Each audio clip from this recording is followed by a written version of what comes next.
प्यारे बच्चों नमस्कार, कैसे हो आप सभी। मैं आशा करता हूं कि आप लोग बहुत ही अच्छे होंगे, स्वस्थ होंगे और आपकी पढ़ाई भी बहुत ही अच्छी चल रही होगी। तो बच्चा पार्टी आज के क्लास में हम लेके आए हैं आपके लिए क्लास 12th केमिस्ट्री का 70 मोस्ट इंपॉर्टेंट ऑब्जेक्टिव क्वेश्चन। और बच्चा पार्टी ये सारे प्रश्न आपके बोर्ड एग्जाम के दृष्टिकोण से बहुत ज्यादा इंपॉर्टेंट है, तो आज के क्लास को बिल्कुल ध्यान से देखिएगा और इस क्लास में दिए जाने वाले सारे प्रश्नों को आप लोग अच्छे से याद भी करते चलिएगा। ओके जी, चलिए फिर क्लास को स्टार्ट करते हैं। सभी साथी हमारे साथ आंसर को चैट सेक्शन में लगाते चलिएगा, जिससे कि ये सारा प्रश्न आपको क्लास में अच्छे से याद हो जाएगा। ओके जी, देखिए पहला नंबर सवाल आपके सामने आ चुका है, तो सभी बच्चा पार्टी आंसर लगाना शुरू कर दो। लगाओ जल्दी से। पूछा जा रहा है किसी क्रिस्टल के दो समांतर तलों के मिलर निर्देशांक होते हैं, कैसे होते हैं बच्चों ये बताना है। तो सर ये समान होते हैं। ऑप्शन ए हमारा बिल्कुल करेक्ट हो जाएगा।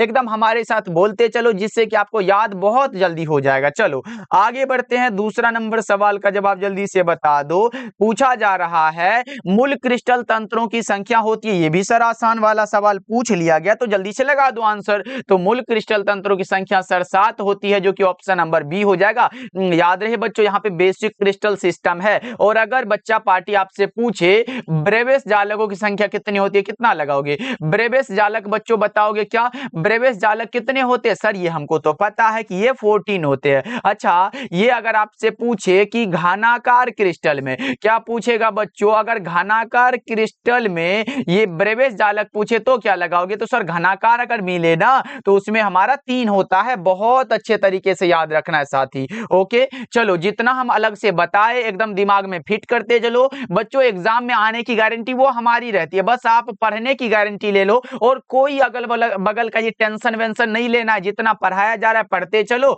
और एकदम याद करते चलो। देखो सोडियम क्लोराइड का जालक कैसा होता है सर? सोडियम क्लोराइड यानी कि NaCl पूछा है क्या? बिल्कुल। और सोडियम क्लोराइड का जो जालक होता है ना बच्चा, वो अष्टफलकीय में होता है। कैसा होता है? अष्टफलकीय में होता है, आप याद रखोगे। अच्छा, ये पूछे ये FCC में होता है या फिर BCC में होता है, तो बच्चों सोडियम क्लोराइड जो होता है ये कौन सा? ये हमारा फलक केंद्रित में होता है। लेकिन अगर हमसे पूछे सीजियम क्लोराइड किस में होता है, तो बच्चा पार्टी ये BCC में होता है, आप याद रखना। FCC में परमाणुओं की संख्या 4 होता है, कोऑर्डिनेशन नंबर 12 होता है। लेकिन BCC में परमाणुओं की संख्या 2 था, कोऑर्डिनेशन नंबर 8 होता है। ये आप बहुत अच्छे से याद रखोगे। अगल से ये बगल से जितना बताए एकदम याद रखते चलो बच्चों। ओके चलो नेक्स्ट नंबर सवाल की ओर बढ़ते हैं। चौथा नंबर सवाल पूछा जा रहा है निम्नलिखित में से किस धातु की समन्वय संख्या 8 होती है? ये तो सर बड़ा आसान सा सवाल है कि which of the following metals has coordination number 8 वाला कौन सा होता है सर? पोटेशियम होता है क्या?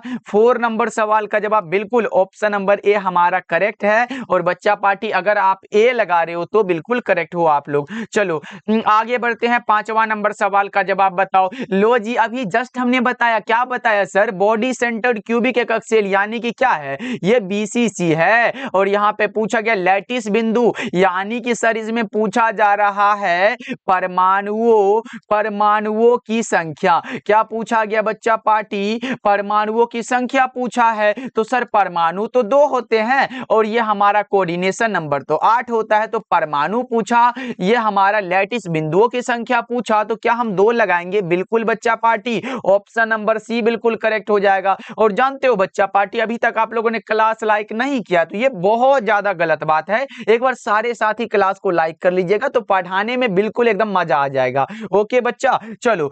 और बच्चों एक चीज जानते हो, जितने भी बच्चे हमारे द्वारा तैयार फिजिक्स केमिस्ट्री और बायोलॉजी वाला नोट्स नहीं लिए हो वो जरूर से लेना, क्योंकि उसमें आपको मिलेगा, देखो वो फिजिक्स में मिलेगा, 1 लाइनर क्वेश्चन मिलेगा, फिर ऑब्जेक्टिव क्वेश्चन, फिर शॉर्ट क्वेश्चन, लॉन्ग क्वेश्चन, ये सब कुछ मिलेगा। और इसका चार्ज साथ ही मात्र 299 रखा गया, जिसमें कि फिजिक्स केमिस्ट्री और बायोलॉजी तीनों का मिलेगा। और ये तीनों सब्जेक्ट में 90+ नंबर की गारंटी हमारी है। बस आप उस नोट्स को पढ़ोगे, उसमें उतना ही क्वेश्चन रहेगा जितना कि हमारे एग्जाम के लिए इंपॉर्टेंट है। उसके अलावा उसमें फालतू चीज कुछ लिखा नहीं रहेगा, बस आपको उसे अच्छे से पढ़ लेना है। तो कॉल कर लीजिएगा साथ ही 70 70 82 1685 नंबर पे और सारे साथी परचेज कर सकते हो और इसे अच्छे से पढ़ना, वो उसके बाद गारंटी हमारी है। बस आपको पढ़ने की गारंटी लेनी है बच्चों। अभी से अगर आप पढ़ लेते हो तो भाई फिर नंबर तो क्या एकदम बहुत अच्छे नंबर ला सकते हो बच्चों। चलो आगे बढ़ते हैं, अगला नंबर सवाल देखो 6 नंबर सवाल है, निम्नलिखित में कौन बेरवादार ठोस है। यानी कि सर यहाँ पे पूछा गया है कि एमॉर्फस सॉलिड का एग्जांपल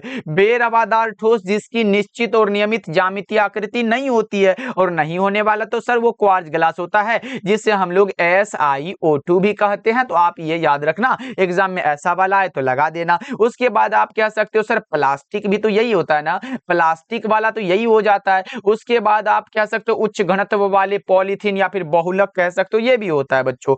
चलो अगला नंबर सवाल देखो, वैसा घोल जो एक निश्चित ताप पर संयोजन में बिना किसी प्रकार के परिवर्तन के उबलता है। ये सब तो पढ़ चुके हो बच्चा, बट इसका आंसर आप गलत नहीं करो, जल्दी से बताओ। ओके ओके, जल्दी से बताओ, ये भी गलत करोगे क्या? नहीं सर, इसे हम लोग एजियोट्रॉपिक मिश्रण कहते हैं। वैसा घोल जो, वैसा विलयन जो एक निश्चित ताप पर संयोजन में बिना किसी प्रकार के परिवर्तन के उबल जाता है, उसे हम लोग एजियोट्रॉपिक मिश्रण कहते हैं। एग्जाम में आया हुआ प्रश्न है, आपको बहुत अच्छे से याद रखना है। ओके चलो 8 नंबर सवाल है, ये भैया तो आप लोग गलत नहीं करोगे, एग्जाम का फेवरेट क्वेश्चन है। बताए, ये हर एक बार एक ना एक प्रश्न यहां से रहता है। पहले पूछा गया है निम्न में से विलयन के लिए अनुसंख्यक गुण कौन सा है। हमने क्या बताया था कि विलयन का अनुसंख्यक गुणधर्म वह है जो विलयन में उपस्थित विलय के कणों की संख्या पर निर्भर करता है, कणों के आकार या प्रकृति पर यह निर्भर नहीं करता है। अब सुनो, इसका 4 एग्जाम्पल होता है। कौन सा सर? क्वथनांक का उन्नयन हुआ पहला, दूसरा होता है हिमांक का अवनमन, तीसरा होता है परासरणी दाब और चौथा होता है वाष्प दाब का अपेक्षिक अवनमन। यानी कि ये 4 ही अनुसंख्यक गुण होता है और 4 के अलावा कुछ होता नहीं है। तो यहाँ पे देखो परासरण दिया गया, यही होगा। ये पृष्ठ तनाव, अर्धायु चालकता, ये सब नहीं होगा साथी। ऑप्शन ए करेक्ट हो जाएगा। क्या बताया? हिमांक का अवनमन, क्वथनांक का उन्नयन, परासरणी दाब और वाष्प दाब का अपेक्षिक अवनमन। एकदम दिमाग में बैठा लो। 2 नंबर में आपसे पूछेगा कि अनुसंख्यक गुणधर्म क्या है और ये कितने प्रकार के होते हैं, बस इतना लिख दोगे और आपका 2 नंबर ऐसे देगा भाई, टिक मार देगा, सही हो जाएगा आपका। तो ओके चलो याद रखना। 9 नंबर सवाल का जवाब बताओ, समुद्र जल का परिसारक दाब लगभग कितना होता है सर? 30 एटीएम होता है, 30 एटमॉस्फेयर होता है। ऑप्शन नंबर ए आपका करेक्ट होगा 9 नंबर सवाल का जवाब। चलो ये सब प्रश्न हम लोगों ने पढ़ चुका है, तो आपका गलत नहीं होना चाहिए क्योंकि हमने 5वां चैप्टर खत्म कर चुका है बच्चों। चैप्टर वाइज पे जाए ना, 5 चैप्टर खत्म कर चुके हैं, यानी कि 5 चैप्टर से आने वाला एक भी ऑब्जेक्टिव आपका गलत नहीं होगा। देखो बनाओ ना, बन जाएगा। ये भी बताया है निम्नलिखित में कौन सा है जो राउल्ट का नियम है। राउल्ट का नियम कौन सा है? P बराबर जो था वो P नोट एक्स बताए थे कि भैया ये राउल्ट का नियम है, और P बराबर KH आता है तो ये हमारा हेनरी का नियम है। तो राउल्ट का नियम पूछा, ये लगाओगे P बराबर P नोट एक्स, यानी कि 10 नंबर सवाल का जवाब आपका ए हो जाएगा। क्या बता रहे हो बच्चों? चलो नेक्स्ट नंबर सवाल का जवाब बताओ जल्दी से। 11 नंबर सवाल है और पूछा जा रहा है आदर्श विलयन में मिश्रित होने के कारण अवयवों के एंथैल्पी परिवर्तन क्या होता है। बच्चों ये हमारा आदर्श विलयन है, आइडियल सॉल्यूशन के लिए जो राउल्ट के नियम का पालन करेगा वो हमारा आदर्श विलयन यानी कि आइडियल सॉल्यूशन कहलाएगा। इसके लिए हम लोगों ने क्या पढ़ा है, डेल्टा एच मिक्स बराबर क्या होता है? डेल्टा एच बराबर बी 0 होता है और डेल्टा भी बराबर भी 0 होता है। यानी कि सर ये एंथैल्पी परिवर्तन वाला जो बात है ये हमेशा शून्य हो जाता है। 11 नंबर सवाल का जवाब भी आपका ऑप्शन नंबर ए करेक्ट हो जाएगा। चलो नेक्स्ट नंबर सवाल देखो, निम्न में से कौन ताप द्वारा प्रभावित नहीं होती है। ये तो भैया दूसरा चैप्टर में है, मोललता वाला बात पूछा गया है। ये मोललता पर ताप का कोई इफेक्ट नहीं पड़ता। मोललता बच्चों पढ़े हो ना, कौन सा m बराबर n बटा में भी पढ़े हो, प्रति केजी विलायक में घुले हुए विलय के मोलों की संख्या को मोललता कहते हैं। ओके बच्चों ये याद रखना, इंपॉर्टेंट एग्जाम में आएगा तो छोड़ के नहीं आओगे आप लोग। 12 का अभी आप फिलहाल डी लगा लो, करेक्ट हो जाएगा। ओके बच्चों बताते चलो जी, मजा आ रहा है ना क्लास में? एकदम बोरिंग वोरिंग वाला क्लास नहीं करना, ऐसा नहीं एकदम 200-400 क्वेश्चन लाए, एकदम भर दिन क्लास कर रहे हैं, टाइम भी बचत होगा और हमारा जितना पढ़ाई का बात है सिर्फ वही होता है। क्लास में फालतू का बात मतलब टाइम वेस्ट करे, इधर उधर की बातें नहीं जी, ऐसा करने से क्या मिलेगा बताओ ये जल्दी से। गैल्वेनिक सेल में एनोड क्या होता है, गैल्वेनिक सेल यानी कि तीसरा नंबर चैप्टर का है, बताओ जल्दी से। गैल्वेनिक सेल पूछा गया सर, इसमें ऋणात्मक इलेक्ट्रोड होता है। अच्छा सर एनोड तो ऋणात्मक हुआ, तो क्या सर कैथोड वाला बात आएगा, कैथोड तो ये हमारा धनात्मक इलेक्ट्रोड हो जाएगा, बस सिंपल सा है। चलो आगे बढ़ते हैं, अगला नंबर सवाल देखो 14 नंबर सवाल है, निम्नलिखित में कौन सबसे शक्तिशाली अवकारक पदार्थ है। यहाँ पे बच्चों जानते हो एक आपसे पूछेगा ऑक्सीकारक, क्या पूछेगा ऑक्सीकारक पूछेगा, जो कि आप लगाओगे F2 होता है सर। यहाँ तो अवकारक पदार्थ पूछा है, बताओ क्या लगाओगे, सोच समझ के लगाना, I2 लगाना। यहाँ पे अवकारक है साथी, I2 लगाना। अगर ऑक्सीकारक होता, ऑक्सीडाइजिंग एजेंट होता तो हम लोग फ्लोरीन लगा देते ना। चलो नेक्स्ट नंबर सवाल का जवाब बताओ। 15 नंबर सवाल पूछा जा रहा है, विद्युत रासायनिक तुल्यांक का मात्रक क्या होता है, जल्दी से बताओ। विद्युत रासायनिक तुल्यांक का जो मात्रक होगा वो ग्राम पर कूलम होता है, विद्युत रासायनिक तुल्यांक का जो मात्रक होता है वो ग्राम प्रति कूलम होता है साथी, याद आया कि नहीं। चलो आगे बढ़ते हैं, क्या बच्चा पार्टी बताते चलो ना जी। क्लास को लाइक कर दोगे तो हमें पता चल जाएगा कि एकदम बढ़िया लग रहा है क्लास बच्चा पार्टी को। चलो आगे बढ़ते हैं, ये रहा भैया द्रवित NaCl के वैद्युत अपघटन से कैथोड पर क्या मुक्त होता है। कैथोड पर पूछा गया सर, बताओ जल्दी से क्या मुक्त होगा, सोडियम हो जाएगा क्या, जल्दी से बताओ। द्रवित NaCl के वैद्युत अपघटन से कैथोड पर क्या होता है, सोडियम होता है। ओके, लेकिन बच्चों जानते हो अगर NaCl का जलीय घोल हो, क्या होगा सर, अगर जलीय घोल या फिर जलीय विलयन हो तो इसमें कैथोड पर क्या मुक्त होता है, तो हाइड्रोजन, ये आप याद रखना इंपॉर्टेंट है। ओके, यहाँ पे जलीय घोल नहीं, यहाँ वैद्युत अपघटन करा रहा है। जलीय घोल का अगर हम लोग वैद्युत अपघटन करें, जलीय घोल का अगर हम लोग क्या करें सर, वैद्युत अपघटन कर दे तो हमारा हाइड्रोजन होगा, लेकिन अगर NaCl का द्रवित है तो ये हमारा सोडियम बिल्कुल करेक्ट है, यानी कि ऑप्शन नंबर बी हो जाएगा। दोनों में अंतर समझ लेना। चलो आगे बढ़ते हैं, विलयन में विद्युत का संचालन कौन करते हैं सर, वैद्युत अपघट्य वाले भैया, ऑप्शन नंबर ए होगा, इलेक्ट्रोलाइट्स हो जाएगा, ऑप्शन नंबर ए आपका सही हो जाएगा। ओके साथी, चलो नेक्स्ट नंबर सवाल का जवाब बताओ। मिलके हल्का मचाएंगे जी एकदम, वो अब जो है हमारा अगला नेक्स्ट जो है जो गोल सेट किया कि सर इतना नंबर लाएंगे एग्जाम में, तो कोई भारी बात नहीं है, बस आपको रेगुलर मेहनत, ऐसा नहीं कि सर आज से हम नियम लिए हैं और हम क्या करेंगे, आज से हम 8 घंटा पढ़ेंगे। अब ऐसा नहीं कि कल जैसे हुआ ना सर, ये 8 से घट के ये तो 4 पे आ गया, फिर उसके बाद वाला कल जो हुआ ना सर, ये 2 घंटा पे आ गया, और उसके बाद जो कल हुआ तो सर पढ़ने ही नहीं बैठे, और उसके बाद क्या बुखार लग गया तो सर सर्दी लग गया। ऐसा नहीं करना बच्चा पार्टी, अगर हम नियम लिए 2 घंटे का, मात्र 2 घंटे का, तो ये हमारा रेगुलर होना चाहिए। क्या होना चाहिए बच्चा पार्टी, ये रेगुलर होना चाहिए, इसके अलावा कुछ नहीं होगा, एकदम रेगुलर पढ़ना है। रिवीजन डेली करना, जितना पढ़े, मानो कि एक पन्ना अगर पढ़ रहे हैं तो एक पन्ने का रिवीजन हमारा डेली होना चाहिए बच्चों, तभी वो सारी चीजें दिमाग में ऐड रहती है, आप बहुत अच्छे से याद रखना। ओके, अब बताओ जल्दी से, किस कोटि की अभिक्रिया के लिए वेग तथा वेग स्थिरांक की इकाई समान होती है, ये भी बताने वाली चीज है क्या सर, ये निश्चित होती है, हमने बताया था ना शून्य कोटि की अभिक्रिया की दर निश्चित होती है। अच्छा, शून्य कोटि की अभिक्रिया के लिए वेग स्थिरांक की इकाई क्या बताए थे, mole litre inverse second inverse, ये शून्य कोटि के लिए है, याद रखोगे बच्चों। और इसके लिए हमने क्या बताया था, अर्धायु, अर्धायु क्या बताए थे साथी, बताओ तो जल्दी से, a/2 के बताए थे, ये भी याद रखो और ये भी याद रखो, दोनों को याद रखो साथ में, एकदम काम बन जाएगा। चलो आगे बढ़ते हैं, ये रहा, किसी वस्तु के प्रतिक्रिया करने का दर किस पर निर्भर करता है, किस पर सर, सक्रिय भार पर, सक्रिय द्रव्यमान भी लिखा रहता है कभी कभी, तो वो भी हम लगा के चले आएंगे, गलत नहीं करेंगे। चलो अगला नंबर सवाल का जवाब जल्दी से बताओ। 20 नंबर सवाल है और ये प्रश्न आपके सामने है, और बच्चों ये शायद अब की बार के एग्जाम में आया हुआ था और ये हमने कई बार करा चुका था, तो बच्चा पार्टी तो गलत नहीं किए होंगे, हमें तो पूर्ण विश्वास है। अधिकांश अभिक्रियाओं के लिए ताप गुणांक का मान किसके बीच में होता है, किसके किसके बीच रहता है बच्चों, ये बताओ ना, इतना आसान, 2 और 3 के बीच रहता है ना, राइट आंसर ए हो जाएगा।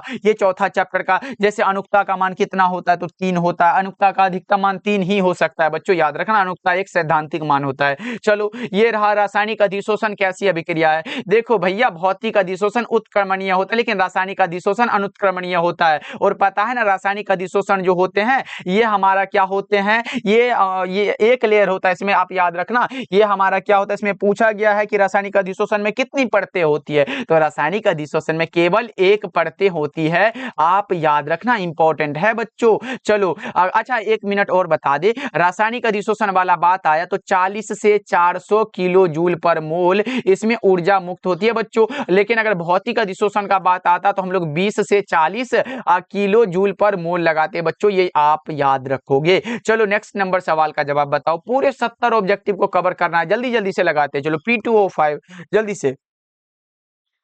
ओके ओके सर, पूछा जा रहा है फास्फोरस पेंटाऑक्साइड जो है ये क्या है? क्या है सर? अवशोषक है क्या?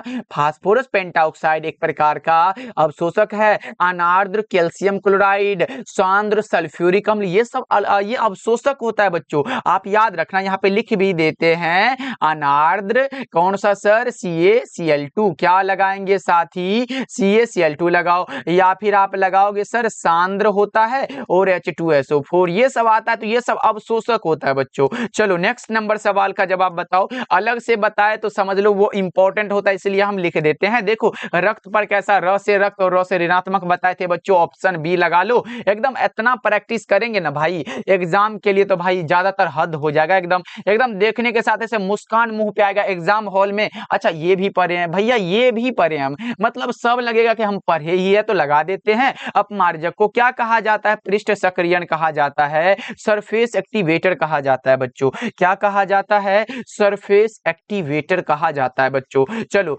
ये रहा, निम्न में से कौन सा द्रव स्नेही कोलाइड? द्रव से स्नेह करने वाला, प्रेम करने वाला, और इसे जानते हो, इसे हम लोग लायोफिलिक कोलाइड भी कहते हैं, जो कि गोंद होता है। अच्छा इसे कभी कभी ऐसे गम लिख दिया था, वो जिंदगी का टेंशन वाला गम नहीं है, गम मतलब गोंद होता है। देखो ना यहाँ पे गम लिखा है इंग्लिश में बच्चों, याद रहे, कभी कभी गम लिख देता है तो गम में वो गम में जाके अपना जीवन का गम मत ये ढूंढने लग जाना। ओके चलो नेक्स्ट नंबर सवाल का जवाब बताओ। निम्न में से कौन सा द्रव स्नेही कोलाइड अब नहीं है? अब यहाँ पे नहीं लगा है, और बच्चा तो गोंद पढ़ा है कि है, तो ये लगा के निकलेगा। एकदम सही लगाए हैं सर, एकदम सही हो जाएगा, लेकिन पता चलेगा यहाँ पे नहीं पूछा गया था, जो कि हमारा करेक्ट आंसर कुहासा हो जाएगा, बिल्कुल करेक्ट आंसर है। चलो नेक्स्ट नंबर सवाल देखो, 27 नंबर सवाल है। स्टार्च के जल अपघटन में निम्नलिखित में किस एंजाइम का उपयोग होता है? अभी तक जितना भी क्वेश्चन चल रहा है बच्चों, ये सब हम लोगों ने चैप्टर वाइज में कर चुका है। ये प्रैक्टिस सेट है आपका, लगाते हैं कि कितना सही कर पाते हो, कितना मेरे बात को याद रखते हो, ये आज के क्लास से पता चलेगा। स्टार्च के जल अपघटन में क्या किस एंजाइम का, डायस्टेज का उपयोग होता है सर? ऑप्शन डी हो जाएगा। 5वां चैप्टर का ये क्वेश्चन है, आप याद रखोगे, जिसे हम लोग सरफेस केमिस्ट्री बोलते हैं। देखो अब ये रहा, इसका आंसर भी बता दो जल्दी से। ये सब मुझे उम्मीद है कि आप लोगों ने नहीं पढ़ा होगा, हम नहीं पढ़ाए अभी तक, लेकिन ये भी हमारा बहुत जल्द अपलोड हो जाएगा, तो चैप्टर वाइज के साथ साथ हमारा प्रैक्टिस सेट भी होता चलेगा। देखो निम्न में से कौन जिंक का अयस्क नहीं है? जिंक का अयस्क सर, ये बॉक्साइट हमें कहीं ना कहीं लगता है, ये तो एल्युमिनियम भैया का अयस्क है, तो ये जिंक का कैसे होगा? यानी कि ये बॉक्साइट जो है ये जिंक का अयस्क है, यानी कि बॉक्साइट जो ये एल्युमिनियम का अयस्क है, जिंक का नहीं है, यानी कि 28 का हमारा डी होगा। जिंक का जिंक ब्लेड, कैलेमाइन, जिंकाइट, ये जिंक का है, लेकिन बॉक्साइट एल्युमिनियम का है बच्चों। चलो नेक्स्ट नंबर सवाल का जवाब बताओ। कॉपर का मुख्य अयस्क क्या होता है? कॉपर का मुख्य अयस्क कॉपर पाइराइट होता है। अच्छा कॉपर पाइराइट का बच्चा पार्टी सूत्र बताओ सर। CuFeS2 होता है। क्या होता है बच्चों? CuFeS2 होता है कॉपर पाइराइट का सूत्र। ओके चलो आगे बढ़े क्या बच्चों? चलो और कुछ पूछेगा? अच्छा फ्रियोन का एक बार पूछा था, कौन सा सर? फ्रियोन का सूत्र पूछा था, क्या लगाए थे बच्चे जानते हो? ये होता है CCl2। क्या होगा सर? CCl2F2 होता है ये फ्रियोन का। अच्छा और भी पूछेगा बच्चा पार्टी, जल्दी से बता दो तो। चलो जल्दी से बताओ, कुछ पूछेगा और क्या आ सकता है, जल्दी से एक बार बताओ, जल्दी से फटाफट से। ओके ओके अच्छा याद आएगा तो हम बताते चलेंगे, जितना आता चलेगा हम वो बता देंगे, जो एग्जाम में आता है बार बार। चलो ये रहा, अयस्क में उपस्थित अशुद्धि को क्या कहते हैं? गैंग कहते हैं। अयस्कों में उपस्थित अशुद्धि को गैंग, या फिर सर इसे जानते हो, इसे आधात्री भी कहते हैं, तो ये एग्जाम में पूछा गया, आप याद रखना। ओके चलो अगला नंबर सवाल देखो, 31 नंबर सवाल। एल्युमिनियम का कौन सा अयस्क है? जस्ट हमने बताया ना बच्चों, एल्युमिनियम का अयस्क बॉक्साइट होता है, जो कि ऑप्शन ए में दिया गया। एल्युमिनियम का अयस्क बॉक्साइट होता है, जो कि ऑप्शन नंबर कौन सा? ए दिया गया साथी। चलो नेक्स्ट नंबर सवाल का जवाब बताओ, फटाफट से करते हैं, अभी तो 31 नंबर पे है, पूरे 70 तक जाना है बच्चों। मेलेकाइट किसका अयस्क होता है? मेलाकाइट किसका अयस्क है सर? कॉपर का है क्या? बता दो तो जल्दी से। कॉपर का होता है मेलाकाइट, जो अयस्क होता है सर वो कॉपर का होता है, आप याद रखोगे। चलो नेक्स्ट नंबर सवाल को देखते हैं। सिनेबार कहा जाता है HGS को, सिनेबार कहा जाता है HGS को, ऑप्शन नंबर ए बिल्कुल करेक्ट हो जाएगा 33 नंबर सवाल का। सिनेबार यानी कि सर HGS यानी कि मरकरी सल्फाइड होता है। चलो अगला नंबर सवाल देखते हैं। 34 नंबर सवाल है, विद्युत विच्छेदन विधि द्वारा शुद्ध किया जाता है। विद्युत विच्छेदन के विधि द्वारा किसको शुद्ध करते हैं बच्चों? कॉपर को। किसको करते हैं? कॉपर को। ऑप्शन सी आपका बिल्कुल करेक्ट हो जाएगा। किसको करते हैं शुद्ध बच्चा पार्टी? कॉपर को कहते हैं, और आपका राइट आंसर क्या होगा? ऑप्शन नंबर सी हो जाएगा करेक्ट आंसर। चलो आगे बढ़ जाते हैं। अगला नंबर सवाल देखो, निम्नलिखित में से किस धातु का निष्कर्षण विद्युत विच्छेदन की क्रिया के द्वारा नहीं होता है? जल्दी से बताओ आप लोग, ये भी आप गलत नहीं करोगे, नहीं पूछा गया है। विद्युत विच्छेदन विधि द्वारा जिसका नहीं होता वो लोहा है। करेक्ट आंसर हमारा क्या होगा? डी हो जाएगा बच्चों। चलो आगे बढ़ते हैं। नल जल का सूत्र क्या होगा? भाई जल अलग होता है क्या? H2O लगा दो ना, ऑप्शन नंबर ए आपका बिल्कुल करेक्ट हो जाएगा। चलो नेक्स्ट नंबर सवाल का जवाब बताओ। चलो ये रहा प्रश्न आपके सामने, बताओ जल्दी से, निम्नलिखित में कौन सा धातु साधारण तापक्रम पर द्रव होता है? पारा होता है, जिसे हम लोग मरकरी, Hg ये सब बोलते हैं बच्चों। ऑप्शन बी बिल्कुल करेक्ट हो जाएगा। चलो 38 का जल्दी से बताओ।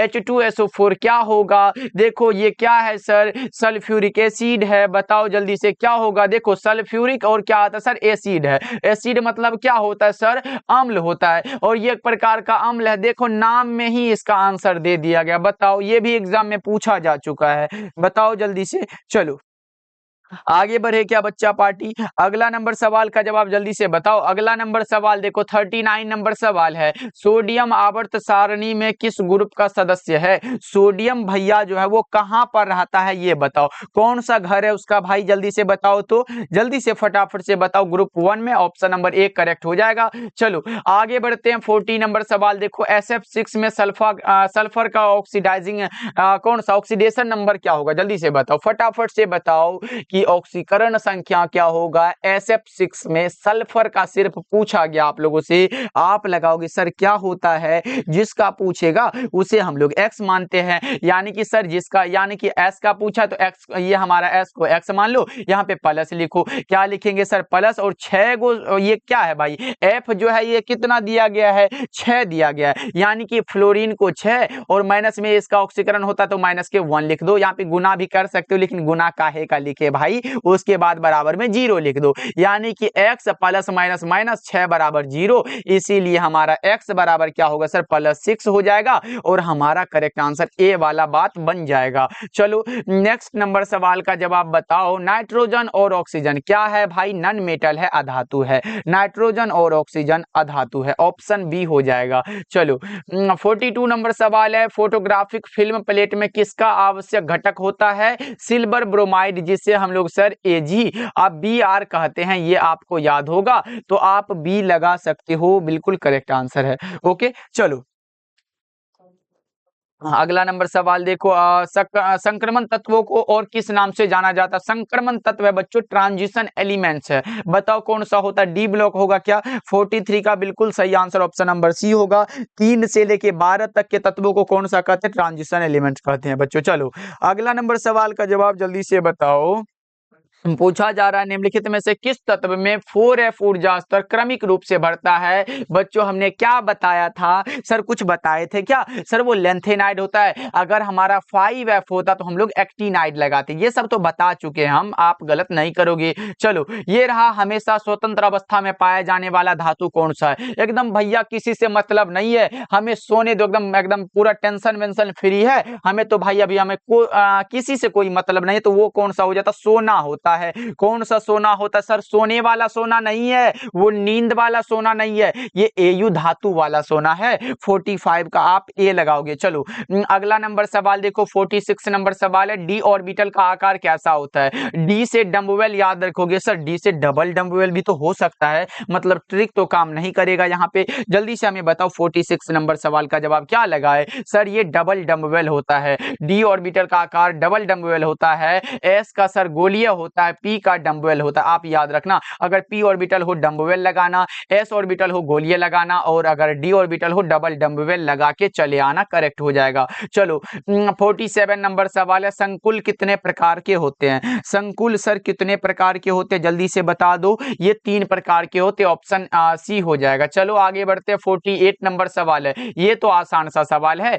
Na2O में यहाँ पे किसका पूछा है सर? सोडियम का पूछा। सोडियम का 4 होगा, ऑक्सीजन का कितना होगा सर? ऑक्सीजन वाले भैया का तो 8 होता है। बताओ, सोडियम का पूछा, 4 लगा दो, ऑप्शन बी आपका करेक्ट हो जाएगा। सोडियम का 4 होगा, ऑक्सीजन का 8 होगा। याद रखना, इंपॉर्टेंट है, एग्जाम में पूछा जा चुका है। चलो आगे बढ़ते हैं, 49 नंबर सवाल देखो, एल्कीन का। देखो एग्जाम में आने वाला सवाल कैसा होता है, ऐसा होता है। क्या होता है सर? पहले आपसे पूछेगा एल्केन का क्या होता है, फिर आपसे पूछेगा कि एल्कीन का क्या होता है, फिर आपसे पूछेगा, क्या पूछेगा सर? एल्काइन का क्या होता है। देखो एल्केन वाला में क्या होता है? CnH2n प्लस में 2 होता है। एल्कीन का क्या होता है सर? CnH2n होता है। एल्काइन का क्या होता है? CnH2n माइनस का 2 होता है। किसका पूछा है सर? एल्कीन पूछा है, KENE वाला, CnH2n वाला लगाओ बच्चों, ऑप्शन ए होगा 49 का। सही लगा रहे हो ना? ये तीनों याद रख लो, एग्जाम में तीनों में से कोई एक आ जाता है। चलो 50 नंबर सवाल देखो, SN2 क्रिया विधि में किसका निर्माण होता है? संक्रमण अवस्था का। किसका बच्चों? ट्रांजिशन स्टेट का। चलो अगला नंबर सवाल देखो, एल्कीन निम्न में से कौन अभिक्रिया देती है? एल्कीन का सूत्र जस्ट हमने बताया, और यह कौन सी अभिक्रिया देती है? योगात्मक, प्रतिस्थापन, ए और बी दोनों, या इनमें से कोई नहीं? कैसी अभिक्रिया बच्चों? योगात्मक देती है, एडिशन वाला। चलो हाँ, अगला नंबर सवाल देखो, CH4 में सिग्मा बॉन्ड की संख्या कितनी है? CH4 में बच्चों बताओ जल्दी से, CH4 में सिग्मा बॉन्ड की संख्या 4 है। CH4 में सिग्मा बॉन्ड की संख्या सर 4 होती है। चलो अगला नंबर सवाल देखो, निम्न में से कौन मेथॉक्सीमेथेन है? एक बार पूछा इथॉक्सी एथेन, दूसरा बार पूछा मेथॉक्सीमेथेन, ये दोनों का आप लोग बताओगे, जल्दी से बताओ कौन सा? 53 नंबर सवाल का जवाब क्या होगा सर? ये होता है CH3OCH3, ये मिथॉक्सीमेथेन है। और ये अगर हमसे पूछता C2H5O, C2H5, ये भी याद रख लो, C2H5, तो ये इथॉक्सी एथेन हो जाता है। चलो आगे बढ़ते हैं, यानी कि ये इसमें ईथर ग्रुप हो जाता है। चलो ये रहा इथॉक्सी एथेन, लो भैया, अभी जस्ट हमने ऊपर बताया और नीचे वही प्रश्न आ गया है, C2H5O C2H5 हो जाएगा। चलो ये दोनों प्रश्न एग्जाम में छपा हुआ है बच्चों। देखो 1 डिग्री 2 डिग्री 3 डिग्री एल्कोहल में अंतर या फिर जांच ज्ञात करते हैं, जिसे हम लोग प्राथमिक, द्वितीयक व तृतीयक अल्कोहल कहते हैं। और ये होता ऑक्सीकारक विधि या फिर ऑक्सीकरण विधि, लुकास प्रतिकारक जांच, विक्टर मेयर परीक्षण, ये सारा का सारा है जो 1 डिग्री 2 डिग्री 3 डिग्री अल्कोहल में अंतर को स्पष्ट कर सकता है बच्चों। चलो अगला नंबर सवाल का जवाब बताएंगे जल्दी जल्दी से। कार्बोनिल समूह के कार्बन का संकरण जो है वो sp2 में होता है। कैसा होता है बच्चों? sp2 में होता है। ऐसे करके होता है ना बच्चा पार्टी, ये sp2 में हो जाता है। ओके चलो अगला नंबर सवाल का जवाब जल्दी से बताओ। 57 नंबर सवाल है, IUPAC प्रणाली में एसीटोन का नाम क्या होगा? प्रोपेनोन होता है। IUPAC प्रणाली में बच्चों एसीटोन का जो नाम है वो प्रोपेनोन होता है। ओके चलो अगला नंबर सवाल का जवाब बताओ जल्दी से। क्लास को लाइक तो करते चलना भैया, क्लास को लाइक करते चलना है। निम्न में कौन सा प्राकृतिक बहुलक है? प्राकृतिक बहुलक प्रोटीन होगा। प्राकृतिक बहुलक सर प्रोटीन होता है, आप याद रखना। चलो अगला नंबर सवाल देखो, 59 नंबर सवाल है, पॉलीथीन एक बहुलक है इथीन का। पॉलीथीन एक बहुलक है इथीन का। अच्छा आइसोप्रीन वाला जो बात होता है बच्चों, वो किसका बहुलक होता है? जल्दी से बताओगे क्या? ये तो हम नहीं बताएंगे। चलो आगे बढ़ते क्या? 59 का आप बता दिए, बी होगा सर। अगला नंबर सवाल देखो, अगला नंबर सवाल भी है, निम्न में कौन सा योगशील बहुलक है? यानी कि सर एडिटिव पॉलीमर पूछा गया जो कि उच्च घनत्व वाले पॉलीथीन है। और ये हमें जहां तक याद है ये 2022 में पूछा गया प्रश्न है, आप याद रखना। कौन सा हो जाएगा? सी वाला ऑप्शन आपका बिल्कुल करेक्ट हो जाएगा, 60 का। चलो आगे बढ़ते हैं 61 नंबर सवाल की ओर बढ़े तो एंजाइम क्या है? एंजाइम वाला भैया इंपॉर्टेंट है, एंजाइम प्रोटीन होता है। एंजाइम क्या है सर, प्रोटीन है, आपको भी याद रखना है और हमें भी बहुत अच्छे तरीके से याद है। ओके, निम्न में कौन सी दवा बुखार को कम करेगा? बुखार को कम करने वाला एंटीपायरेटिक होता है बच्चों। ओके, बुखार को कम करने वाला एंटीपायरेटिक होता है। अच्छा, बुखार को मापने वाला यंत्र कौन सा होता है सर? वो थर्मामीटर होता है। और अगर हम लोग उच्च ताप को मापते हैं तो वो पायरोमीटर होता है। ये आप याद रखना, दोनों एग्जाम में पूछा जा सकता है, तो आप याद रखना। चलो आगे बढ़ते हैं। 53 नंबर सवाल, एमिनो अम्ल में देखो यहाँ पे एमीन भी है और अम्ल भी है। तो हमने क्या बताया था बच्चा पार्टी, क्या बताया था? एमीन ग्रुप जो होता है वो माइनस का NH2 में आता है। यहाँ पे 1 मिनट बच्चा पार्टी, वो हमारा NH2 होता है सिंगल बॉन्ड में, और अम्ल क्या होता है? COOH होता है। यानी कि कहीं ना कहीं सर ये दोनों का जो मिक्स होगा वही तो होगा ना, यानी कि ये भी है और ये भी है, मतलब दोनों मिल रहा है। ए और बी दोनों करेक्ट है, ऑप्शन नंबर डी होगा। एमीन ग्रुप वाला NH2 होता है और ये एसिड जो है वो COOH होता है। तो काहे का हम कहीं घूमे सर, ऑप्शन नंबर डी हमारा करेक्ट हो जाएगा। चलो आगे बढ़ते हैं। विटामिन ए क्या कहलाता है? विटामिन ए का केमिकल नाम रेटिनॉल होता है, जिसकी कमी के कारण जो रोग होता है सर वो रतौंधी वाला रोग हो जाता है। ये भी आपको याद रखना है, याद रखोगे ना बच्चा पार्टी? चलो आगे बढ़ते हैं। अगला नंबर सवाल देखो, प्रश्न तो आपके सामने आ चुका है, बताओ जल्दी से। विटामिन सी की कमी से क्या होता है? विटामिन सी की कमी से कौन सा हो जाएगा? विटामिन B1 की कमी से क्या होता है sir? Vitamin B1 berry berry होता है। विटामिन सी से स्कर्वी होता है। विटामिन ए से रतौंधी होता है। रिकेट्स विटामिन डी से होता है। जल्दी से बताओ कौन सा होगा? ये सी वाला स्कर्वी हो जाएगा। ऑप्शन नंबर डी आपका बिल्कुल करेक्ट हो जाएगा। चलो नेक्स्ट नंबर सवाल का जवाब बताओ। 66 नंबर सवाल है, निम्न में से कौन साधारणतया शरीर द्वारा नहीं बनाए जाते हैं? विटामिन बच्चों जल्दी से बताओ क्या होगा 66 नंबर सवाल का जवाब? सर विटामिन कौन सा? विटामिन तो हम लोग बाहरी पदार्थ एकदम भोजन खाते हैं, बढ़िया बढ़िया चीज खाते हैं तो एकदम मोटा जाते हैं, नहीं खाते तो नहीं मोटाते हैं। मतलब ये विटामिन जो है ये शरीर उत्पन्न नहीं, मतलब खाना बंद करो तो क्या शरीर आपको क्या करेगा? बढ़िया एकदम बहुत अच्छा बना देगा क्या? नहीं सर, खाना खाएंगे तभी ना। यानी कि विटामिन हम शरीर के द्वारा नहीं बना सकते हैं। ऑप्शन नंबर बी आपका राइट हो जाएगा बच्चों। ओके, चलो अगला नंबर सवाल का जवाब बताओ। 67 नंबर सवाल है, वह पदार्थ जो शरीर के ताप को कम करेगा, कम करेगा मतलब बुखार को कम करेगा, वो ज्वरनाशी होगा, एंटीपायरेटिक हो जाएगा बच्चों। चलो अगला नंबर सवाल को देखो, ये रहा। बोरेक्स का रासायनिक नाम क्या है? सोडियम टेट्राबोरेट होता है। बोरेक्स का रासायनिक नाम सोडियम टेट्राबोरेट है और 68 का आपका भी करेक्ट आंसर ए होगा बच्चा पार्टी, आप याद रखोगे। ओके, चलो पेट में अत्यधिक अम्ल को बनने से रोका जा सकता है, किसके द्वारा रोक सकते हैं? प्रत्यम्ल के द्वारा। कौन सा? एंटासिड के द्वारा। एसिड को बनेगा तो कौन रोकेगा? एंटासिड रोकेगा भाई। कौन सा हो जाएगा? 69 का ऑप्शन नंबर ए हो जाएगा। चलो नेक्स्ट नंबर सवाल और बच्चा पार्टी इस क्लास का लास्ट सवाल है, निम्न में से किसमें मैग्नीशियम है? मैग्नीशियम किसमें होगा? 70 नंबर सवाल का जवाब बताओ। और हमें उम्मीद है कि बहुत कम समय में हमने बहुत अच्छा प्रश्न कर चुका है, इसका बताओ जल्दी से, जल्दी से बताओ बच्चा पार्टी क्या होगा? कौन सा? क्लोरोफिल होगा? कौन सा होगा बच्चा पार्टी बताओ जल्दी से। 70 नंबर सवाल का जवाब सर क्लोरोफिल ही होगा। ऑप्शन ए लगा दो। मैग्नीशियम किस में? क्लोरोफिल में होता है।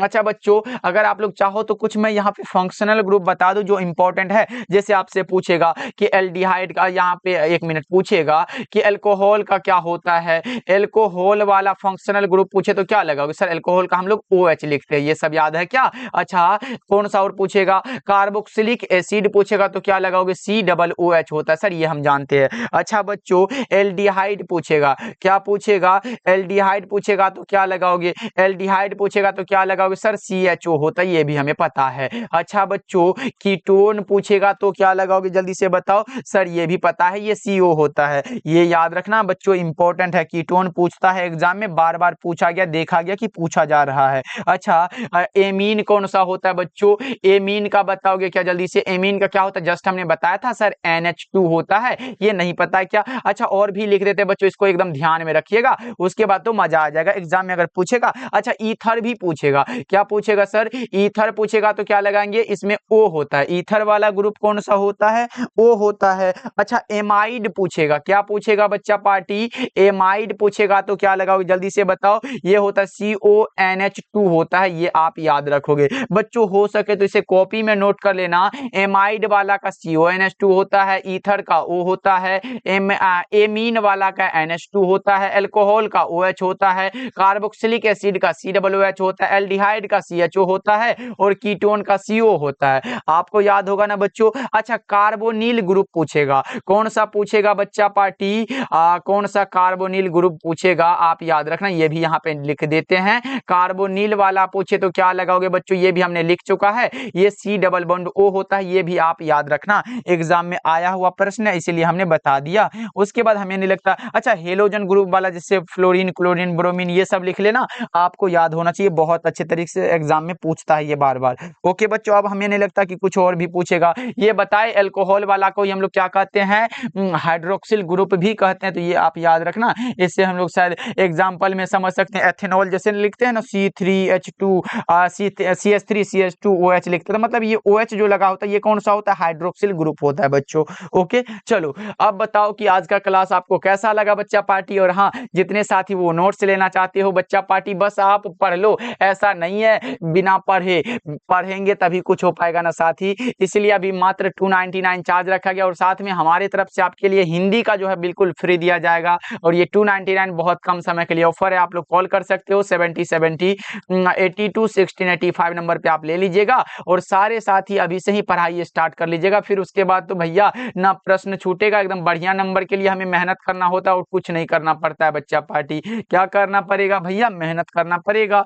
ओके, फिजिक्स, केमिस्ट्री, बायोलॉजी, ये तीनों का टेंशन हमें खत्म करना है, अभी से हमें पढ़ाई करना है बच्चों। ओके, मिलते हैं फिर अगले क्लास में, सारे बच्चे ध्यान रखिएगा। और हाँ, एक चीज और याद रहे, ये क्लास हमने जितना बताया है इसे तो भैया घर से रिवीजन करके आना, तब कल पूछेंगे भी और अगला क्लास भी करवा देंगे बच्चों। ओके, मिलते हैं फिर अगले क्लास में, सारे बच्चे एक बार क्लास को लाइक कर लीजिएगा, मिलते हैं फिर।